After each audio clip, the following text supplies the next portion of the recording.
Onto a development that's not going to go down too well with the US President Donald Trump. According to a new report, North Korea has restored part of a missile launch site that it was earlier dismantling.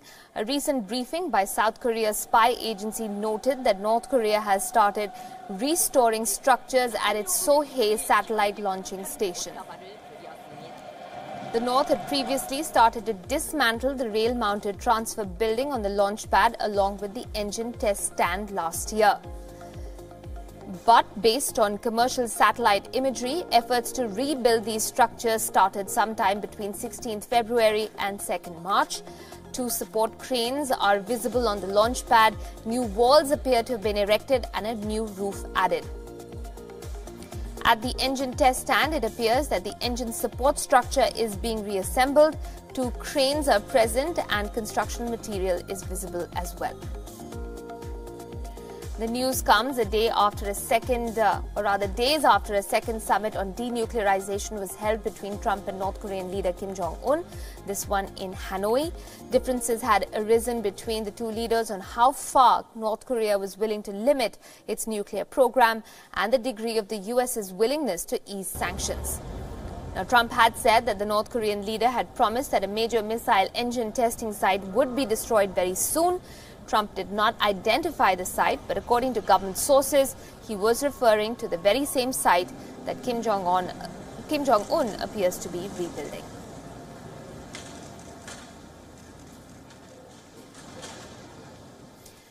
And joining me on the broadcast for more on this story is Bruce Harrison, Wion's correspondent in Seoul. Bruce, good evening.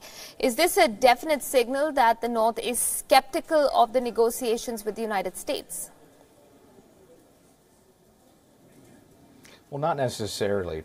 One of the U.S. think tanks that produced a report based on these satellite images, the CSIS, Center for Strategic and International Studies, did suggest that Kim Jong Un, because of the no-deal situation in Hanoi, was perhaps trying to make some sort of signal that he was dismayed, that President Trump was not meeting his demands at that meeting. But that's simply an interpretation of this situation. At this time, we don't know too much about the development on the ground in Dongcheongri at the Sohae satellite launch facility. We do know that in 2012 and 2016, this was a facility used to test satellites, launch satellites, and we also know that North Korea used this facility to test missile engines, engines that were used for its ballistic missiles. So two different purposes. I think the more concerning would be the ballistic missile testing. But at this time, it is still quite unclear what exact developments taking place and if North Korea is returning to a situation where it may begin testing again. It's unclear at this time. All right. And how is South Korea responding to these reports, Bruce? That's a great question. So far, we haven't heard an official response from the South Korean government. I think they're still trying to maybe gather a bit more intelligence or see how they want to approach this development. After what happened in Hanoi, the no deal between President Trump and leader Kim Jong Un, Seoul was quite disappointed, though they do believe there is still room for negotiations between the U.S. and North Korea.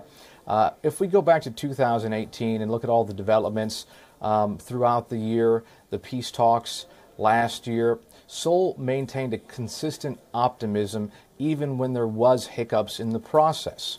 It was very important to continue encouraging the U.S. and North Korea to continue dialogue. And because we don't know too much based on this satellite imagery, what's happening at Dongcheongri, I don't think Seoul is going to come out and condemn North Korea by any means. If anything, there will be suggestions that perhaps this is basic maintenance. I don't know. That's speculation. I think Seoul will continue, regardless, to encourage President Trump and Kim Jong Un to continue their talks because both those leaders have said they want to, with ultimately the goal to be denuclearization and long-term peace in the peninsula. But what's happening now, Hanoi and then this satellite imagery, suggests that we're still quite a ways away from that goal. Absolutely. And the site itself, Bruce, if I can press you a little bit more about the Sohae site, I have read reports that suggest that it wasn't used for testing of ballistic missiles in the past. Is that sort of a loophole, perhaps, that North Korea is trying to explore? And how exactly will the United States look at that suggestion? That certainly does complicate the issue because, as I did mention, they've tested rockets with the purported intent of putting a satellite into orbit, as well as testing ballistic missile engines. But I don't believe, and from what experts understand, there's never been a ballistic missile tested at this site. The ballistic missiles North Korea claims to have tested that can strike the continental United States were tested on mobile missile launchers at other places in North Korea, other locations, not this area near the border with China. So with that in mind, yeah, I think North Korea, I don't know if they're necessarily exploiting a loophole, but there is a bit more breathing room. It's not necessarily clear at this point that they're going to return to testing those kinds of ballistic missiles. I did mention earlier as well that they have tested missile engines there, and those engines were purportedly used in long-range ballistic missiles. So that is still a level of concern, perhaps, for Washington. Bruce Harrison, thank you very much for joining us from Seoul with that perspective. We will, of course, continue to track that story. It is one that is expected to develop in the days to come.